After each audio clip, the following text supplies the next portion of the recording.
நிலைமை இது வரைக்கும் வரக்கூடாது அப்படின்னு சொல்லி ஆசைப்படுவாங்க. அந்த மாதிரி 10 வருஷமாக திமுக ஆட்சியில் கிடையாது. அப்போ என்ன பண்ணார்னா 2 பேர் கூட்டு வச்சுக்கினார். ஒன்று முஸ்லீம்ஸ், இன்னொன்று பட்டியல் சமுதாயம். அந்த 10 வருஷமாக இவங்க கிரவுண்ட் ஒர்க் பண்ணதுனா தமிழ்நாட்டில் சாதிக்குது, மதம்ங்குது, சாதிய வெறிக்குது அப்படின்னு சொல்லிட்டு இவர்களுக்கு நாங்கள் தான் பாதுகாப்பு அப்படின்னு சொல்லிட்டு வச்சுட்டு இருந்தார். அது குறிப்பாக முஸ்லீம் லீக் கூட அவங்களுக்கு கிடைக்க வேண்டிய தொகுதி அது நான் எப்பவுமே நார்மலாக கிடைச்சிடும், இப்பயும் கிடைச்சிருச்சு. அதில் இழிபறியோ அதில் எந்த ஒரு ஃபைட்டோ கிடையாது.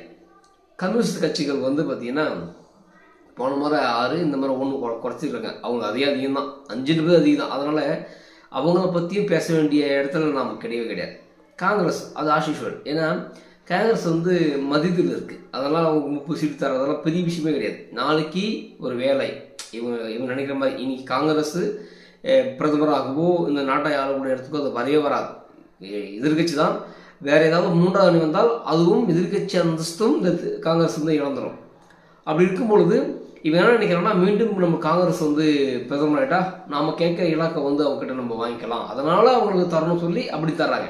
இதில் முழுக்க ஒரு ஆளை ரெடி பண்ணாங்க. இவர் தான் ஆளுமை, இவர் தான் இன்னொரு அம்பேத்கர், இவர் தான் இன்னொரு தந்தை பெரியார், இவர் மட்டும் இல்லை என்றால் தமிழ்நாட்டில் ஒரே ஒரு பட்டியல் சமுதாயம் கூட சந்தோஷமாக இருக்க மாட்டாங்க, அழிஞ்சிருவாங்க, அடிமையாகிடுவாங்க அப்படி சொல்லிட்டு ப்ரொபகண்டா பண்ணி டிவி, ஊடகம், மீடியாக்கள் எல்லாத்தையும் பெருசாக காமிச்சிட்டு இந்த முறை புதிதாக வந்த கட்சி தேமுதிக, அந்த கட்சிக்கு கூட 6 சீட்டு கொடுத்து ஒரு ராஜ்யசபையாக எம்பி ஆகிட்டாங்க.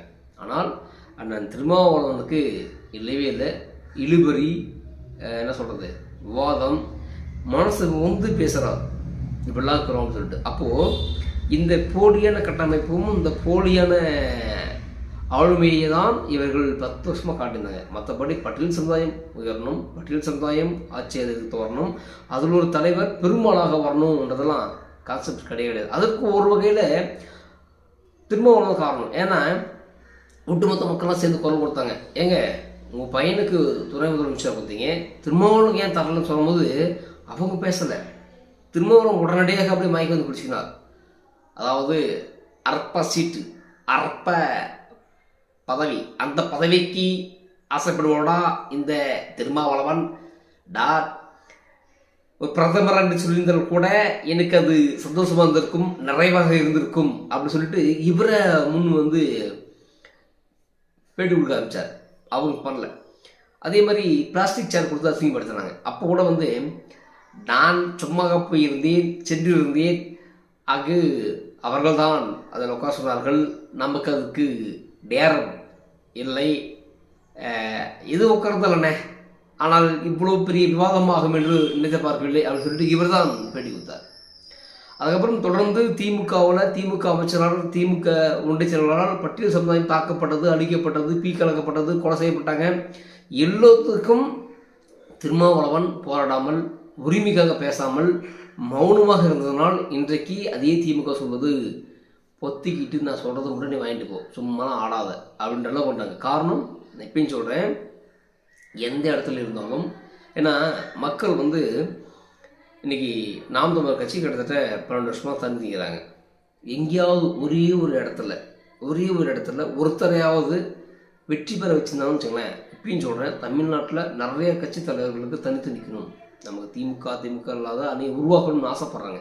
ஆனால் அந்த மக்கள் வெற்றியை தராமல் தோல்வியை தரும் பொழுது அது போர்க்களத்திற்கு உகந்தது கிடையாது.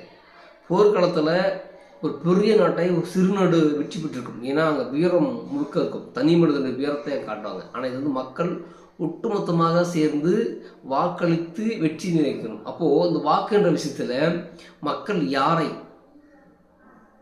ஆதரிக்கிறாங்களோ, யாரை தேர்ந்தெடுக்கிறாங்களோ அவர்கள் தான். அவன் நல்லவனாக இருந்தாலும் சரி, கெட்டவனாக இருந்தாலும் சரி.